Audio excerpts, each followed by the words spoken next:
My best friend didn't just lie to me. She rewrote my entire life with one sentence. The day I discovered the truth, I realized the person who knew me best had been quietly destroying me for years.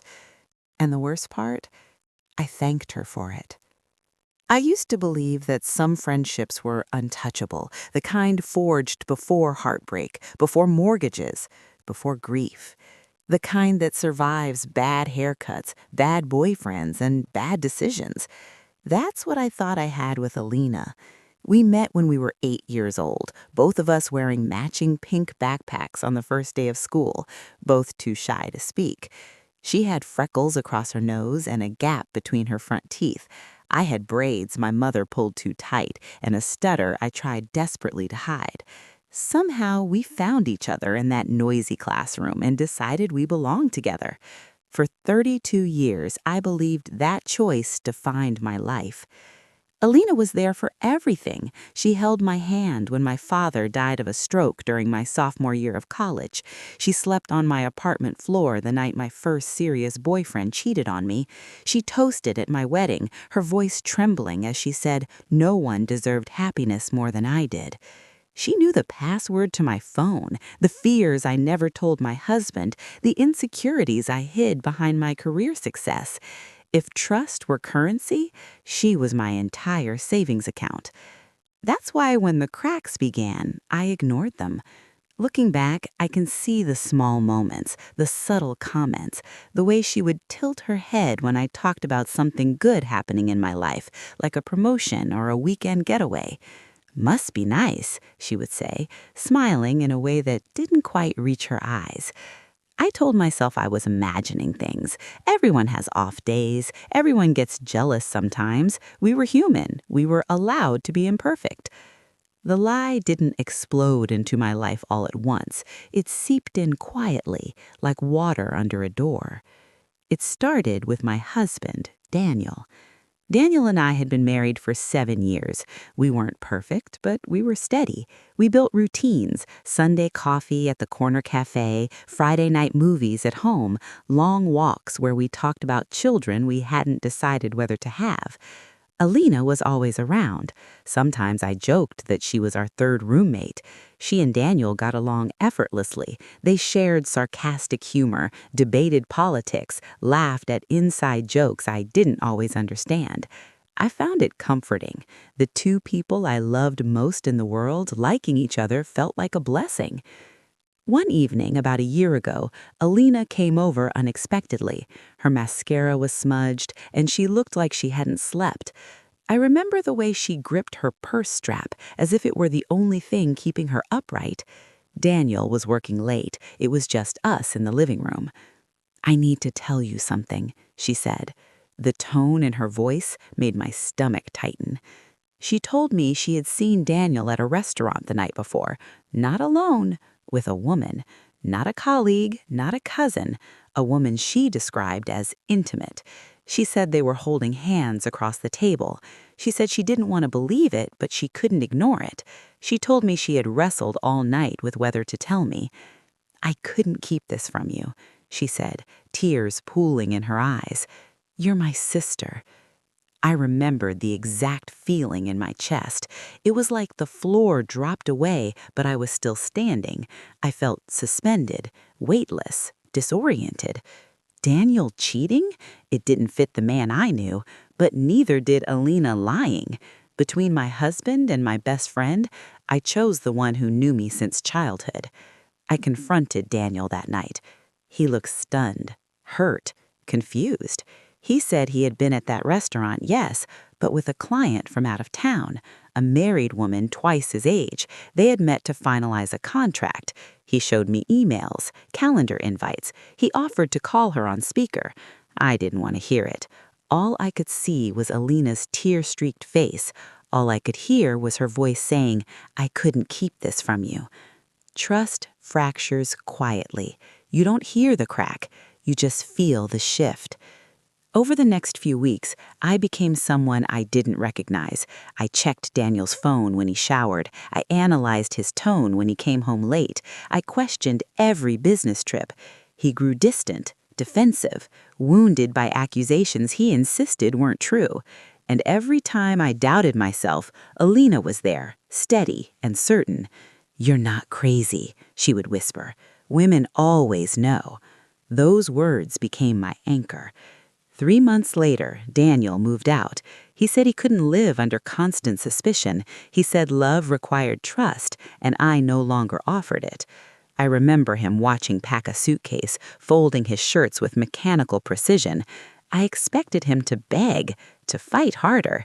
Instead, he looked tired, like someone who had been drowning quietly. Alina held me that night as I sobbed. She told me I deserved better. She told me one day I'd thank her for opening my eyes. For a long time, I believed that. The divorce was finalized 6 months later. The house felt hollow. Every room echoed with absence. I leaned on Alina more than ever. She helped me redecorate, helped me delete old photos, helped me rebuild routines. I told everyone she had saved me. And then, one rainy Tuesday afternoon, everything shattered. I ran into Daniel at a bookstore. It was awkward at first, two strangers pretending they didn't share 7 years of history. But there was something in his eyes that stopped me. Not anger, not resentment, just sadness. "I never betrayed you," he said quietly, as if the words had been waiting in his throat for months. "I don't know what she told you, but I never did." Something in me cracked open. I asked him again about that night at the restaurant. He repeated the same story. This time he pulled out his phone and showed me a photo. It was taken that evening, he and the client seated at the table. Across from them sat Alina. My breath caught. "She stopped by," he said she was in the area.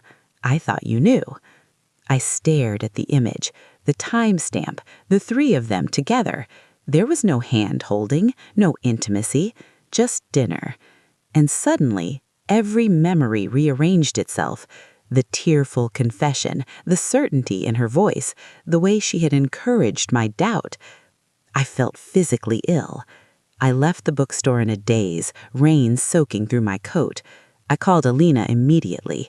My voice shook as I asked her about that night. There was a pause on the other end, a silence too long to ignore. Then she sighed. "It wasn't exactly how I described it," she admitted. Not exactly. Those 2 words detonated my world. In that moment, standing alone in the rain, I realized the lie wasn't a misunderstanding. It was deliberate, calculated, and whatever reason she had for telling it had just destroyed my marriage. I thought betrayal would feel like anger. Instead, it felt like grief, like mourning someone still alive. And I had no idea why she had done it.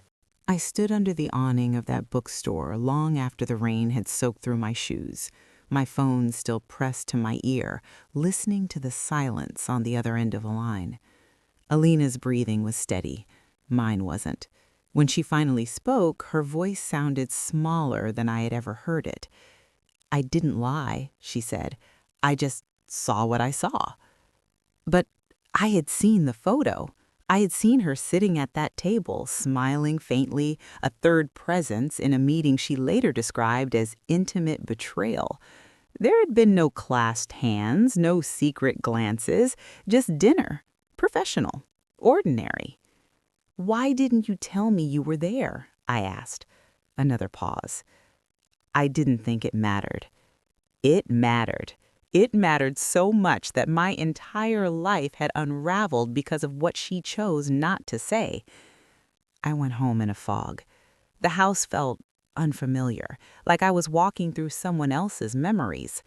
I sat at the kitchen table where Daniel and I used to drink coffee and tried to replay every conversation I'd had with Alina about that night, every detail she had emphasized, the way she described the woman as young and beautiful, the way she insisted Daniel looked guilty, the way she said she left early because she couldn't bear to watch. None of that aligned with the photograph. I didn't sleep. By morning, my grief had hardened into something sharper. I needed answers, not fragments. I drove to Alina's apartment unannounced. She opened the door in sweatpants and an oversized t-shirt, her hair in a messy bun, eyes puffy as if she'd been crying or not sleeping either. For a split second, I saw the 8-year-old girl with freckles and a pink backpack. Then I remembered the divorce papers sitting in my desk drawer. "We need to talk," I said. She let me in without argument. Her apartment smelled like lavender candles. Everything looked normal. Too normal. I remained standing while she perched on the edge of her couch. "I saw the photo," I began. "You were there that night." Her jaw tightened. "Yes. You told me they were alone. I said I saw them being close. You described them holding hands. I might have misinterpreted what I saw." Misinterpreted. The word felt like sandpaper against my skin. "You watched me confront my husband," I said. "You watched me spiral. You told me I wasn't crazy." She stood abruptly. "Because you weren't crazy. He was distant, he was secretive. You said so yourself." "After you planted that idea." The room filled with a tension I had never felt between us before. Not even during teenage arguments or adult disagreements. This was different. This was structural damage. "You don't understand," she whispered.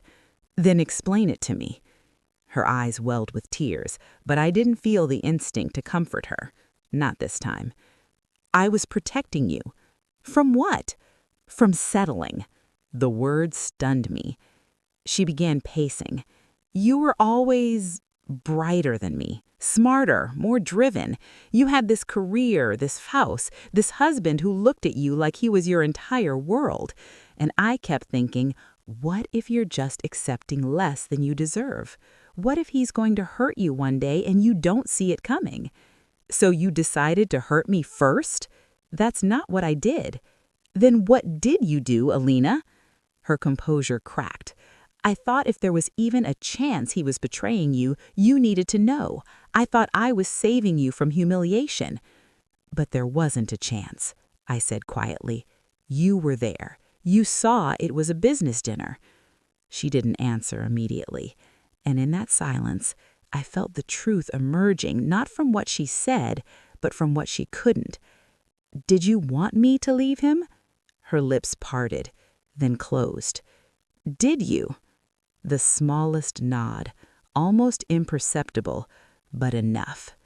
The realization hit me like a physical blow. This wasn't about misinterpretation. It wasn't about protection. It was about something deeper, something uglier. "Why?" I asked, my voice breaking. Her shoulders slumped. "Because you were changing," she whispered. "You were building this life that didn't include me the way it used to. Every holiday, every decision, it was Daniel first. I felt like I was losing you." "So you destroyed my marriage?" "I didn't think it would go that far," she said quickly. "I thought you'd confront him and he'd apologize for something, anything, and you'd see his flaws. I didn't expect you to actually divorce him." The audacity of that statement left me speechless. She had lit a match and was surprised the house burned down. "You manipulated me," I said slowly. "I was scared." "You lied." "I was lonely." "You rewrote reality." "I didn't mean to." Her voice rose, cracking under the weight of her own justification, but intent didn't change impact. I thought about the nights I cried in her arms, the way she stroked my hair while I blamed Daniel, the satisfaction I now recognized in her quiet affirmations, the subtle encouragement to question, to doubt, to withdraw. "I trusted you more than anyone, more than him. I know. That's what makes this unforgivable." The word hung between us. Unforgivable. I had never imagined applying it to her. We stood there, two women who had shared decades of secrets, now separated by something that felt unbridgeable. I searched her face for the friend I knew. I found someone else, someone insecure, envious, afraid of abandonment. "I need space," I said finally. "Please don't walk away, not after everything." Everything. The sleepovers, the funerals, the weddings, the shared history, it all felt contaminated now, as if every memory needed re-examination. I already lost my husband because of you. I can't lose myself, too. I left without hugging her. The weeks that followed were the most disorienting of my life, grief layered on top of grief, not just for Daniel, but for the version of my past I thought was solid. I began therapy, something I should have done during the divorce but avoided out of pride. My therapist asked questions I didn't want to answer. Why had I believed Alina so quickly? Why did her narrative override my husband's evidence? What did that say about my own fears? It was uncomfortable to admit that part of me had been waiting for disappointment, that maybe I had inherited my mother's distrust after watching my father's infidelities, that perhaps Alina's lie landed so easily because it echoed an insecurity I already carried. But acknowledging my vulnerability didn't absolve her deception. I reached out to Daniel 2 months later, not to reconcile, at least that's what I told myself, but to apologize. We met at a quiet park. He looked thinner, older, hurt in a way that hadn't healed. "I should have listened," he said. "I should have fought harder." We sat on a bench, two people undone by a third person's fear. "I don't know if we can fix this," he said gently. "Too much damage." "I know." And I did. Even if we could rebuild trust between us, the foundation had cracked. Love cannot thrive under the shadow of betrayal, even borrowed betrayal. Walking away from that bench felt like closing a door I had once slammed shut in anger. This time, it was quiet, intentional. As for Alina, she sent messages, apologies, long paragraphs dissecting her motives, promises to change. I didn't respond, not because I hated her, but because I no longer knew who she was. Betrayal reshapes identity. I wasn't just a divorced woman now. I was someone who had misjudged the two closest people in my life, one unfairly, one not enough. Trust, I learned, is not blind faith. It is discernment. It is balance. It is the courage to question even those who have known you forever. I don't know yet what forgiveness will look like. I only know that rebuilding, whether with Daniel, with Alina, or with myself, requires truth that doesn't bend under fear. And for the first time in a long time, I am choosing to stand in that truth, alone if I have to. The strangest part about betrayal isn't the moment you discover it. It's the quiet aftermath. The grocery store runs, the unanswered emails, the way sunlight still comes through the kitchen window at exactly the same angle, as if your life hasn't been split into a before and an after. For weeks after my confrontation with Alina, I lived in that strange in-between space, not fully angry, not fully healed, just suspended. I functioned, I went to work, I answered calls, I smiled in meetings, but internally I was dismantling my own history piece by piece, asking myself what had been real. Memory is unreliable when trust collapses. I began revisiting childhood moments with her, not to romanticize them, but to examine them. I remembered being 13 and auditioning for a school play. I got the lead, she didn't. That night, she told me she was too busy to come watch the performance. I remembered getting into graduate school out of state and choosing not to go because she cried and said she couldn't imagine life without me nearby. At the time, I saw it as love. Now, I wasn't sure. Had there always been a thread of dependency woven through our friendship? Had I mistaken attachment for loyalty? Therapy became less about Daniel and more about Alina. My therapist asked me to describe our dynamic using objective language, not emotional language. Objective. That was harder than I expected. She relied on me, I said during one session, for decisions, for validation, for stability. And you? My therapist asked. I liked being needed. There it was, the uncomfortable truth. I wasn't just a victim of manipulation. I had participated in a system where I was the steady one, the accomplished one, the anchor. It made me feel strong, important, essential. When Daniel entered my life, that dynamic shifted. I redistributed emotional weight. I built intimacy elsewhere. I created a future that didn't orbit solely around her. For someone whose identity partially depended on being central in my life, that shift might have felt like abandonment. Understanding that didn't excuse what she did, but it complicated it. 3 months passed without direct contact. She texted occasionally, "I miss you. Can we talk? Please don't erase me."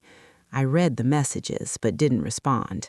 I needed silence to hear my own thoughts. One evening, I received a call from her mother. That in itself was unusual. She and I had always been polite but distant. "She's not doing well," her mother said. "She won't leave the house. She barely eats. She says she ruined everything." Guilt stirred inside me, not because I owed Alina reconciliation, but because compassion doesn't vanish overnight. Decades of love don't evaporate simply because trust fractures. I debated for 2 days before driving to her apartment. She looked smaller somehow when she opened the door, not physically, but diminished. The confidence she once wore like armor had slipped. She said, "I didn't think you'd come." I almost didn't. We sat at her dining table, the same place where we had once planned vacations and dissected first dates. Now it felt like neutral territory in a war neither of us wanted, but both had contributed to. She began before I could speak. "I've been trying to understand why I did it. I keep telling myself it was jealousy or fear, but it's more than that." I listened, but I didn't rescue. "I've always felt second to you," she admitted, "not because you made me feel that way, but because you moved forward, you evolved. I stayed." "That wasn't a competition," I said quietly. It felt like one to me. Her honesty, though late, was unfiltered. For the first time, she wasn't defending herself, she was dissecting herself. "When you married Daniel, I realized I wasn't your first call anymore. I wasn't the person you told everything to. I told myself that was normal, but inside I felt replaced." "You weren't replaced, you were repositioned. There's a difference." She gave a faint, sad smile. "I didn't know how to share you." There it was again, that language of possession, as if I were something to be divided. "So you created a reason for me to come back to you," I said. She nodded, tears slipping down her cheeks. "I didn't think it would destroy your marriage. I swear I didn't." Intent, impact, 2 separate realities. "Why didn't you tell me the truth when I confronted you the first time?" I asked. "Because by then it was too late. You had already accused him. I panicked. I thought if I admitted I exaggerated, you'd hate me. And now, I hate myself." Self-loathing doesn't repair damage, but it does signal awareness. I took a slow breath. "I need to know something," I said carefully. "If I hadn't run into him at that bookstore, would you have ever told me?" The silence that followed was answer enough. Eventually, she whispered, "I don't know." That uncertainty hurt more than any admission could have. We talked for hours, not about reconciliation, but about boundaries, about identity outside of shared history, about how childhood bonds can become unhealthy when they don't evolve with adulthood. "I can't go back to what we were," I said firmly, "even if I wanted to." She nodded. "If there's any version of us moving forward, it has to be different. No emotional dependency, no subtle manipulation, no unspoken competition." She nodded slowly. "I'll do whatever it takes." That phrase worried me, because healing isn't about doing whatever it takes for someone else. It's about internal change, not performance. I'm not promising anything, I clarified. This isn't forgiveness, it's a conversation. She said, I'll take it. When I left that night, I felt neither relief nor closure, just awareness. Awareness that relationships are ecosystems. When one element shifts, the entire balance changes. If you don't adapt, something dies. In the weeks that followed, I began rebuilding my life in ways that had nothing to do with either one of them. I signed up for a pottery class. I traveled alone for the first time. I reconnected with colleagues I had neglected during the emotional chaos of the divorce. Slowly, I began constructing an identity that wasn't defined by being someone's wife or someone's lifelong best friend. And in that reconstruction, I found something surprising, strength that didn't require being needed.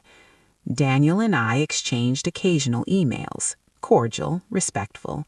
There was no immediate path back to each other, but there was acknowledgement, accountability. That mattered. As for Alina, we met once a month, public spaces, structured conversations. It felt formal, almost clinical, but it was honest. There were no more whispered affirmations designed to steer me, no subtle narratives planted like seeds. Trust doesn't regenerate quickly. It grows slowly, cautiously, if at all. I don't know yet whether our friendship will survive in any recognizable form. What I do know is this: betrayal forces you to confront parts of yourself you would rather ignore. My susceptibility to doubt, my comfort in being emotionally central, my fear of abandonment. The lie changed everything. Not just my marriage, not just my friendship. It changed how I see myself. And perhaps that is the most painful transformation of all. Healing, I've learned, is not a straight line. It bends, it doubles back. It surprises you on ordinary Tuesdays when you think you're finally steady. About 5 months after my first real conversation with Alina post-discovery, I thought I had reached something resembling equilibrium. Not forgiveness, not restoration, but balance. We met occasionally, as I had said. Neutral locations, no late-night emotional spirals, no confessions delivered like grenades.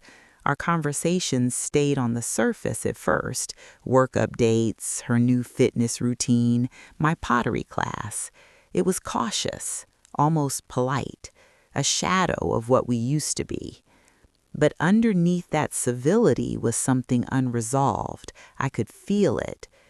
The first real rupture in this new version of us came unexpectedly. I had been asked to speak at a regional conference in my field.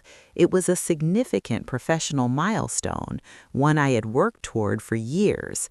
The younger version of me would have called Alina immediately, squealing, breathless, wanting her validation. This time I hesitated. I didn't want to recreate the old dynamic where my success became a silent threat. Still, I told her. We were having coffee when I mentioned it casually. "That's big," she said, smiling. "Congratulations."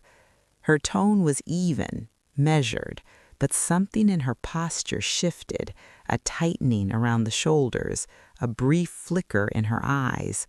Old instincts resurfaced. I almost minimized it. "It's not that big," I started to say.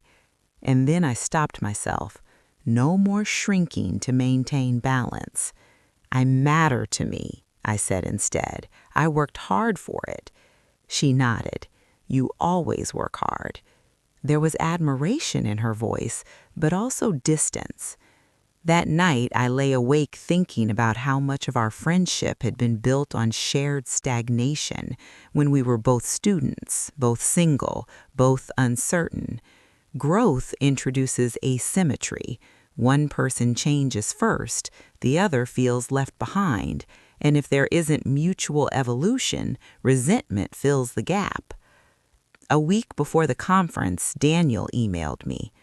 I heard about the speaking engagement. Congratulations, you'll be great.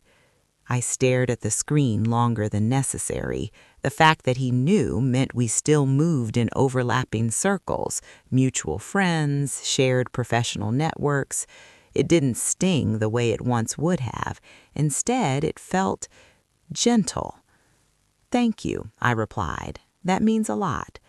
We began exchanging messages more frequently after that. Nothing romantic, just thoughtful, respectful, reflective. We spoke about therapy, about accountability, about how easily two people can be manipulated when trust is triangulated. One evening during a phone call, he said something that stayed with me. I don't hate her, but I do hate that I let someone else define my integrity. That sentence landed heavily. So had I. We had both surrendered our direct communication to a third party's narrative. I had believed her without fully investigating.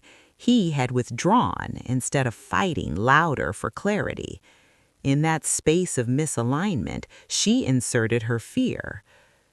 The night of my conference, I stood backstage trembling, not from stage fright, but from the weight of everything the past year had reshaped. I spoke about resilience, about rebuilding after professional setbacks. Ironically, I never mentioned personal betrayal, but every word carried it. Afterwards, I received a standing ovation. I scanned the crowd instinctively. Daniel was there, and so was Alina. I hadn't invited either of them directly. Daniel approached first. "You were incredible," he said, his eyes warm in a way I hadn't seen in a long time. "Thank you for coming. I wanted to support you. No conditions." No conditions. That distinction mattered. Alina waited until he stepped away before approaching. "You were amazing too," she said, and this time there was no flicker, no tightening, just sincerity. But sincerity after betrayal feels fragile. Seeing them both in the same room, witnessing the quiet civility between them, stirred something complex inside me. For the first time, I saw the full triangle, not as villain, victim, and bystander, but as three flawed adults whose fears collided. Later that night, Daniel and I walked to the parking lot together. "I miss us," he said simply. There was no drama in his voice, no manipulation, just truth. "I know," I whispered. "Do you think there's any version of this that isn't broken?" I considered the question carefully. The honest answer wasn't simple. "I don't know, but I know I can't rebuild anything if I'm still questioning my own judgment." He nodded. "That's fair." We didn't kiss, we didn't promise anything, but something softened. The following week, Alina asked to meet again. This time, her tone was different. "I've started therapy too," she said when we sat down, "individually, not because of you, because of me." That distinction caught my attention. "I realized something," she continued. "I've spent my entire life attaching myself to people who give me structure. First you, then relationships that mirrored that dynamic. When I felt you shifting away, I panicked. Instead of building my own identity, I tried to control yours." There was clarity in her words that hadn't existed before. "I don't want to be the person who destroys what she fears losing," she said. But that's what I did. Accountability, when it's real, feels grounded, not dramatic, not self-punishing, just steady acknowledgement. "I can't promise we'll ever be what we were," I told her again. "I don't want what we were," she said quietly. "It wasn't healthy." That admission marked a turning point. For the first time, I saw the possibility that the lie, devastating as it was, had exposed structural flaws that predated the betrayal. Codependency disguised as loyalty, emotional hierarchy disguised as closeness. A month later, Daniel asked if I would consider couples therapy, not as a guarantee of reconciliation, but as exploration. I said yes. Sitting in that therapist office across from him felt surreal. We unpacked the restaurant incident in forensic detail, timeline, evidence, emotional reactions. The therapist asked me why I had believed Alina so readily despite Daniel offering proof. Because she had never lied to me before. And even as I spoke the words, I questioned them. Had she? Or had I simply never looked closely enough? Trust built over decades can mask subtle distortions. Daniel admitted he had grown passive during our marriage, that sometimes he avoided confrontation to keep peace, that when I accused him, he withdrew instead of fighting harder because he felt betrayed by my lack of faith. I felt like I lost you the moment you chose her version over mine. That sentence hurt because it was true. We were two people wounded not by infidelity, but by misaligned loyalty. After several sessions, there was no dramatic reunion, no cinematic reconciliation, just gradual rebuilding, slow conversations, clear boundaries, a refusal to let third voices define our narrative again. As for Alina, our friendship shifted into something quieter, less intense, more independent. We no longer spoke daily. We no longer assumed emotional ownership of each other's lives. And in that space, something unexpected emerged. Relief. Relief that I no longer had to be her anchor. Relief that I no longer mistook dependency for devotion. The lie changed everything. It dismantled my marriage. It fractured my oldest friendship. It forced me into therapy rooms and uncomfortable truths. But sometimes, betrayal is not just destruction. Sometimes it is exposure. And exposure, painful as it is, can be the first step towards something healthier than what existed before. I still don't know what the final shape of my life will be, with Daniel, with Alina, or alone. But for the first time since that rainy afternoon outside the bookstore, I am not reacting, I am choosing. And that choice feels like the beginning of something new. There's a quiet kind of courage in starting over without announcing it to anyone. No dramatic declarations, no social media statements, just small, deliberate decisions that slowly reshape your life from the inside out. Couples therapy with Daniel became less about rehashing the lie and more about examining who we were before it. When you strip away the catalyst, you're left with the foundation, and ours had cracks we had both ignored. I relied on harmony too much, Daniel admitted during one session. If something felt tense, I backed off instead of leaning in. And I relied on external validation, I said. If someone I trusted confirmed a fear, I treated it as truth. The therapist nodded. So when a third party introduced doubt, neither of you had the communication structure to neutralize it. That phrasing stayed with me. Neutralize it, as if the lie had been a toxin introduced into an unprotected system. We began practicing something that felt almost mechanical at first, radical clarity. If something felt off, we addressed it immediately. If either of us referenced another person's perspective, we paused and verified directly with each other.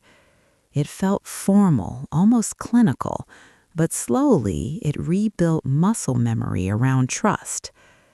Outside of therapy, our interactions were tentative but warmer. Coffee turned into dinner. Dinner turned into long walks where silence no longer felt hostile. One night, sitting across from him at a small Italian restaurant, I asked the question that had been circling my mind for weeks. Did you ever resent me for believing her? He didn't answer immediately. He folded his napkin carefully, as if organizing his thoughts. Yes, he said finally, but more than resentment, I felt dismissed. Like 7 years of being consistent meant less than one accusation. His honesty didn't feel like blame. It felt earned. I'm sorry. I said, and this time it wasn't defensive. It wasn't layered with justification. It was simple. "I know," he replied. Forgiveness isn't a single moment. It's a series of choices to stop weaponizing the past. Meanwhile, my dynamic with Alina continued evolving into something unfamiliar.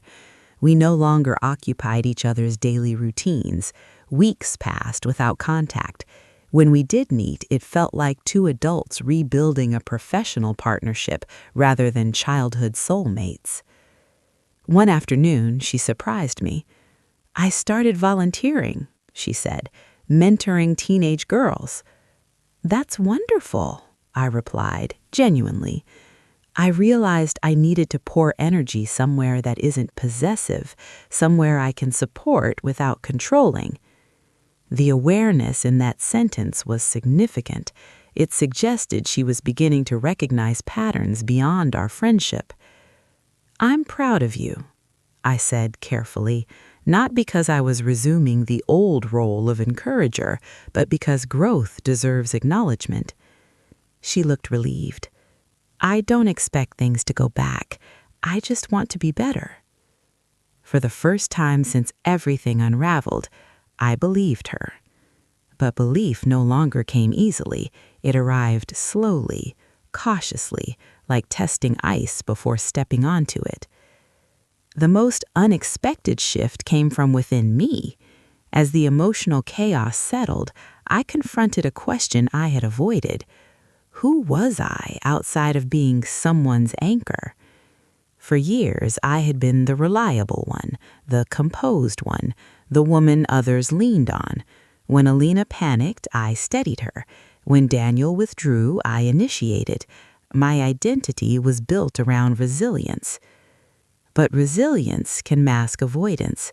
I had rarely allowed myself to be uncertain, to not have answers.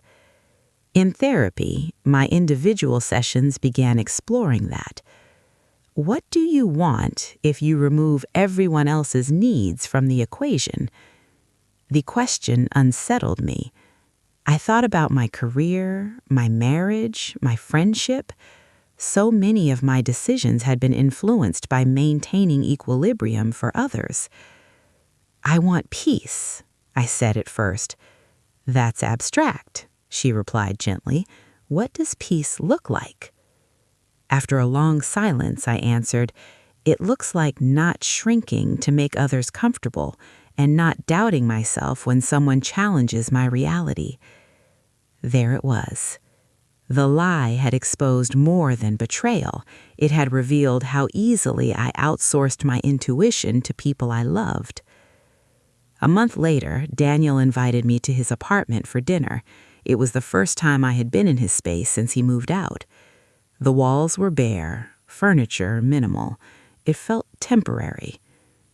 I didn't decorate. I wasn't sure if I was building something permanent. The implication hung between us. We cooked together awkwardly at first, bumping into each other in the small kitchen, but laughter returned naturally, familiarity without assumption. After dinner, we sat on the couch. The distance felt deliberate but charged. I don't want to rush, but I also don't want fear to dictate everything. Neither do I. He reached for my hand cautiously, as if asking permission without words. I didn't pull away. That night didn't end in dramatic reunion. It ended in quiet hope. Meanwhile, Alina and I had one conversation that forced deeper reckoning. "Do you think you'll ever fully trust me again?" she asked during a walk in the park. I didn't answer immediately. Honesty required precision. "Not the way I did before," I said. She nodded slowly. "But that doesn't mean there's no trust. It just means it has boundaries." Boundaries once felt like distance. Now they felt like structure. "I'm learning that love without boundaries turns into control," she said softly, "and trust without verification turns into blindness." We exchanged a small, understanding smile, not the carefree grin of childhood, but something more mature, weathered.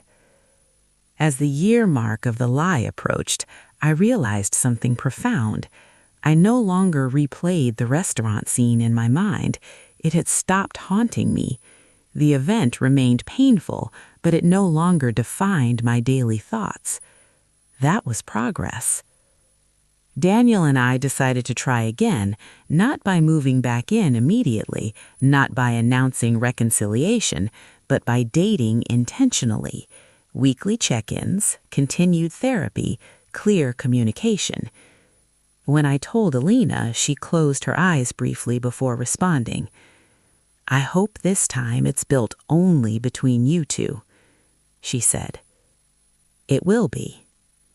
There was no jealousy in her tone, just acceptance. The lie had changed everything, but in its aftermath, it forced all three of us to confront parts of ourselves we might have ignored forever. Alina faced her fear of irrelevance, Daniel confronted his conflict avoidance, and I confronted my tendency to trust history over evidence. We are not the same people we were a year ago. And perhaps that is the only reason any of this rebuilding is possible. Trying again after something breaks is different from starting fresh. When Daniel and I decided to date each other intentionally, it wasn't romantic in the cinematic sense. It was structured, almost deliberate to the point of awkwardness. We scheduled dinners, we defined expectations, we agreed that if either of us felt doubt creeping in, we would name it immediately instead of letting it grow roots. The first few weeks felt fragile, like carrying glass. One evening, as we sat across from each other at a quiet restaurant, Daniel said, "I need to ask you something uncomfortable." "Okay," I replied, bracing myself.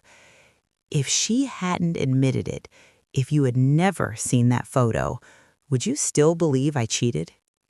The question landed heavily because it forced me into a hypothetical that exposed my own vulnerability. "Yes," I said honestly, "I probably would." He nodded slowly, absorbing that. "And that terrifies me," I continued, "not because it says something about you, but because it says something about me." "What does it say?" he asked. "That I let someone else narrate my marriage." There was a long silence between us, but it wasn't hostile. It was contemplative. "I should have fought harder. I gave up too quickly when you doubted me." "You shouldn't have had to fight that hard," I replied. "Marriage isn't a courtroom." But the truth was, we had both underestimated how much influence a trusted third voice could have when we weren't aligned. Outside of our rebuilding process, my relationship with Alina settled into something quieter. Not distant exactly, but recalibrated. We spoke occasionally, shared updates, but there was no emotional urgency anymore, no dependency.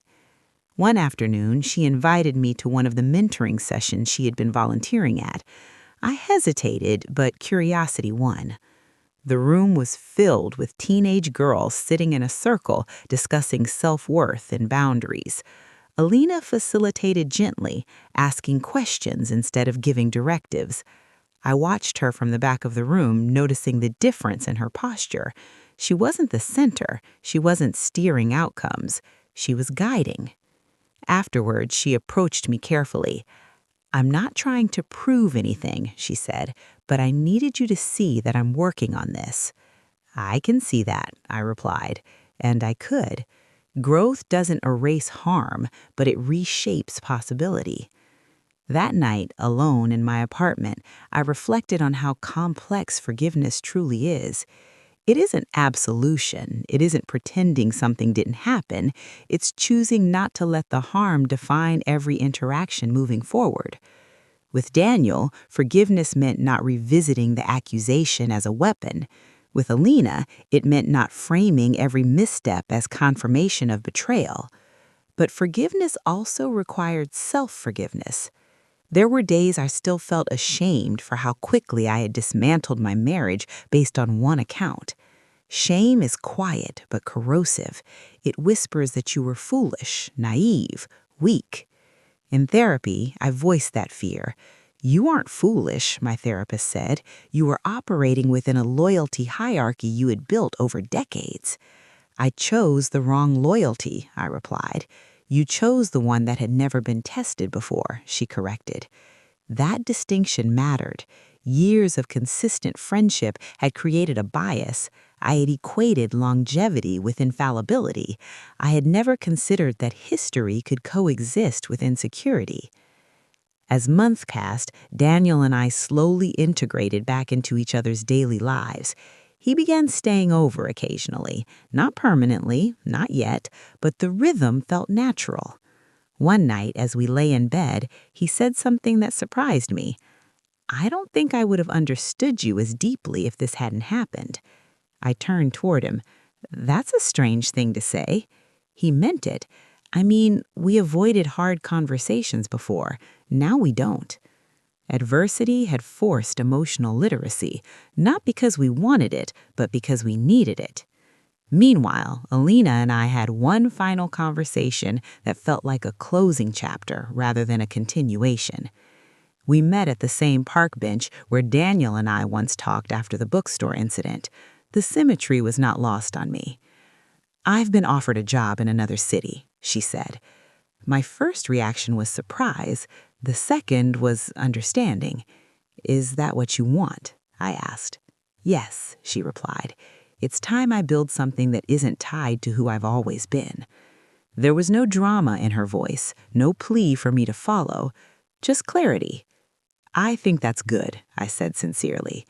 I don't expect us to be what we were, she added, but I hope one day when you think of me, it's not just as the person who lied. That request was heavy, but fair. I don't see you as one moment, I said carefully, but that moment changed things. I know. We sat in silence for a while, watching people pass by. Families, couples, joggers, life moving without awareness of our internal reckoning. I loved you in the only way I knew how, she said quietly.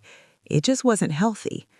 I loved you too, I replied, but love isn't enough when fear drives it. That felt like the most honest summary of our history. When she hugged me goodbye, it wasn't clinging, it wasn't desperate, it was brief, respectful. As I walked away, I didn't feel devastation. I felt closure. Daniel and I eventually decided to move back together, but not into the old house. We chose a new place, new walls, new routines, not as a symbolic erasure of the past, but as an acknowledgement that we were not the same couple. On moving day, as we unpacked boxes, Daniel paused and looked at me. Are you sure? He asked gently. Yes, I said, and this time there was no external voice influencing that answer. The lie had changed everything.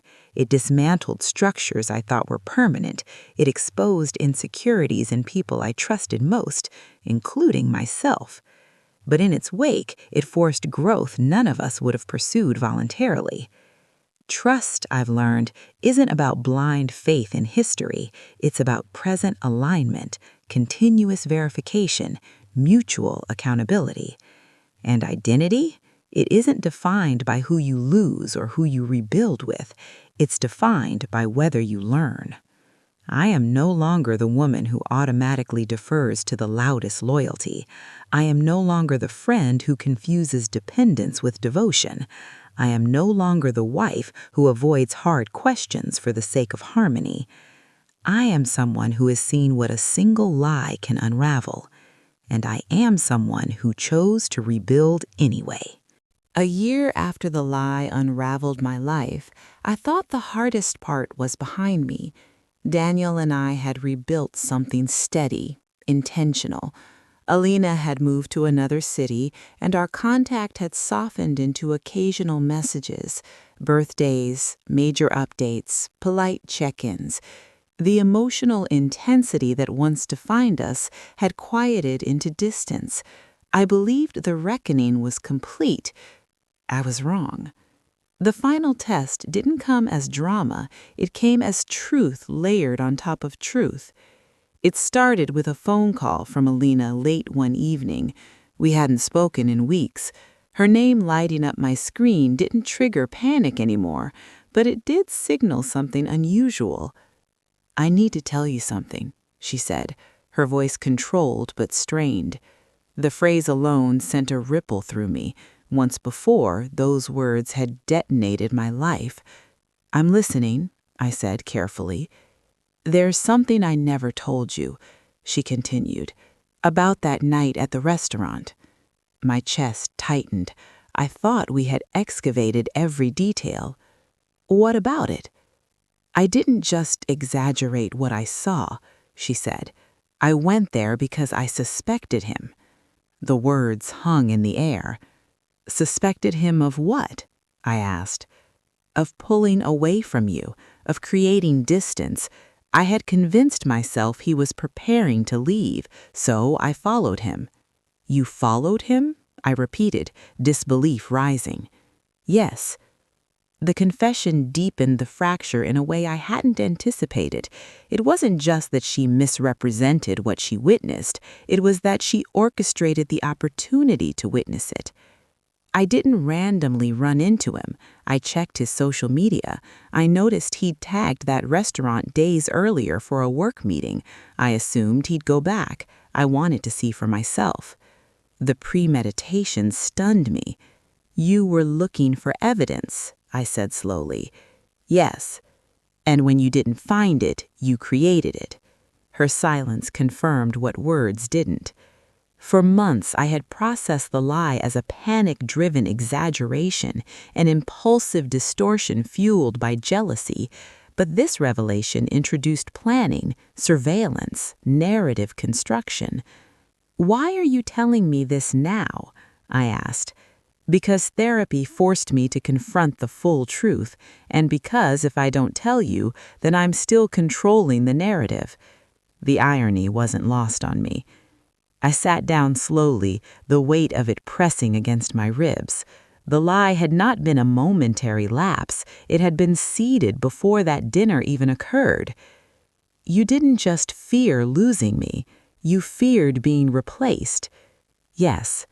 And instead of building your own life, you tried to destabilize mine." "Yes." There was no defensiveness in her voice now, only stark acknowledgement. "I don't expect forgiveness. I just couldn't move forward without saying it plainly." After we hung up, I sat in silence for a long time. When Daniel came into the living room, he noticed immediately. "What happened?" he asked. I told him everything. He listened without interruption. When I finished, he exhaled slowly. "That changes things," he said. "Yes," I replied. Not because it reopened wounds between us, but because it clarified the depth of what we had survived. "This wasn't just insecurity," he continued. "It was control." Hearing him articulate it stripped away the last remnants of romanticized grief over the friendship. "I think I always sensed it," I admitted. "The subtle steering, the emotional dependence. I just called it closeness." Daniel sat beside me.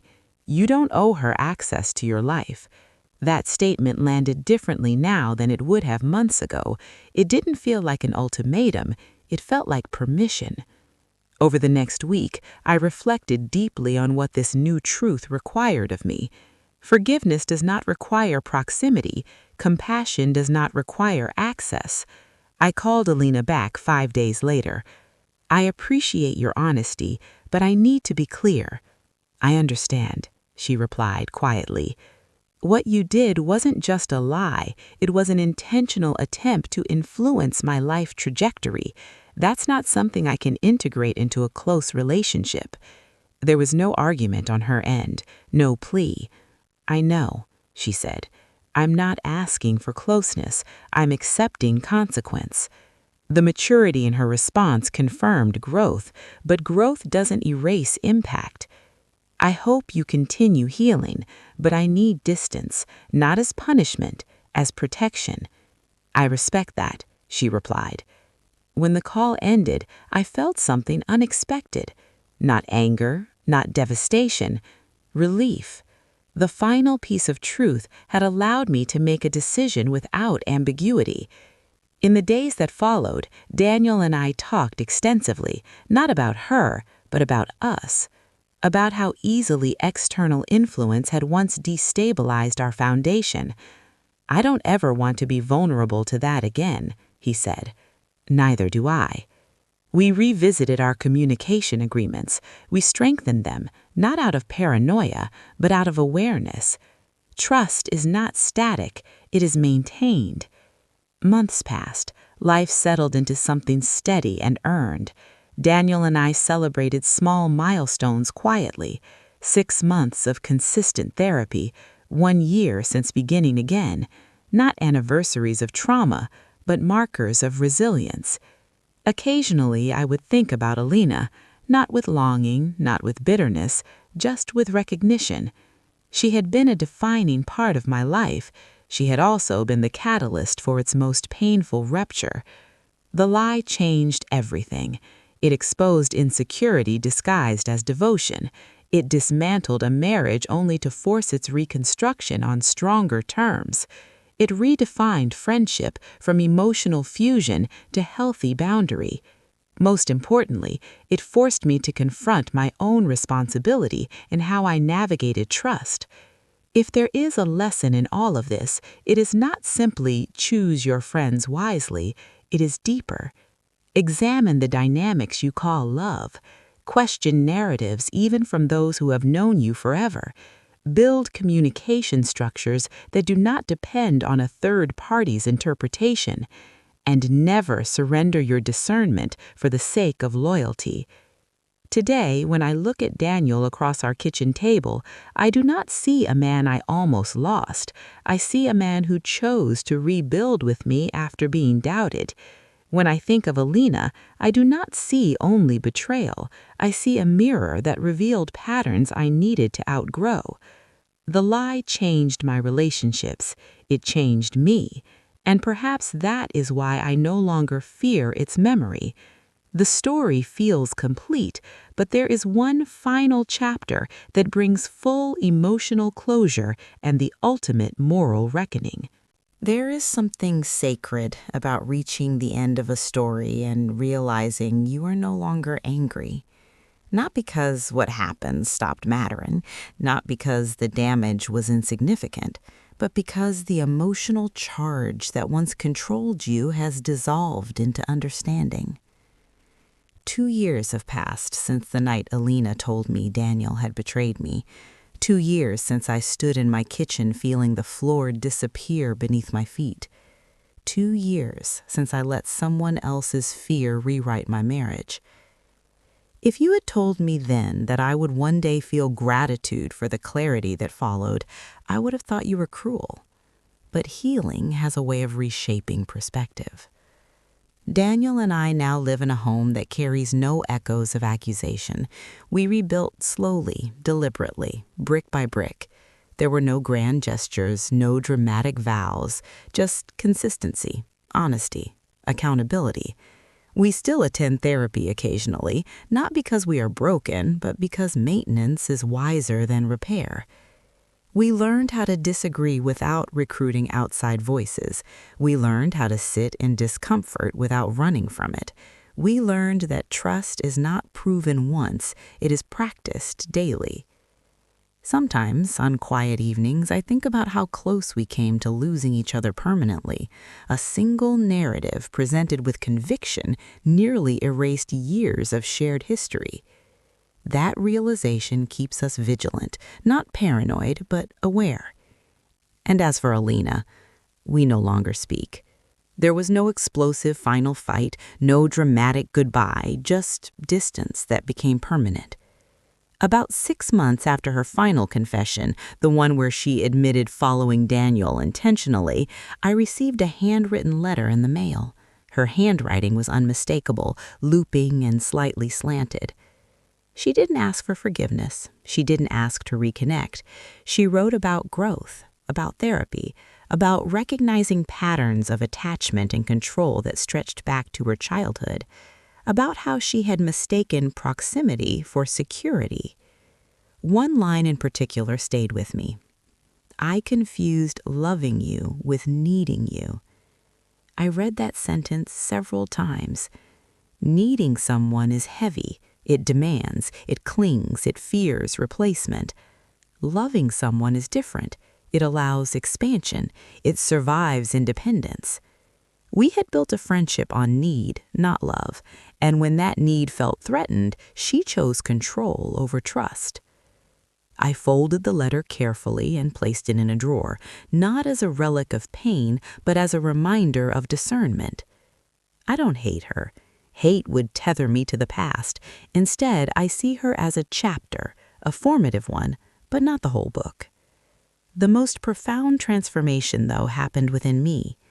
Before the lie, I believed longevity equaled safety. I believed that because someone had known me since childhood, they understood me in ways others could not. I believed that shared history guaranteed loyalty. Now I understand that time does not automatically produce emotional maturity. Familiarity does not equal integrity, and history, while meaningful, cannot replace evidence. I also learned something uncomfortable about myself. I had outsourced parts of my intuition to those I trusted most. I allowed their certainty to override my own uncertainty. Instead of sitting with doubt and investigating it thoroughly, I leaned into the voice that felt safest. That is not weakness, it is human, but it is dangerous when left unexamined. The lie forced me to strengthen a muscle I had neglected, discernment independent of loyalty. It also forced Daniel and I to redefine what partnership truly means. Marriage is not just love, it is alignment. It is the refusal to let external narratives dictate internal reality. It is the discipline of direct communication, even when it feels uncomfortable.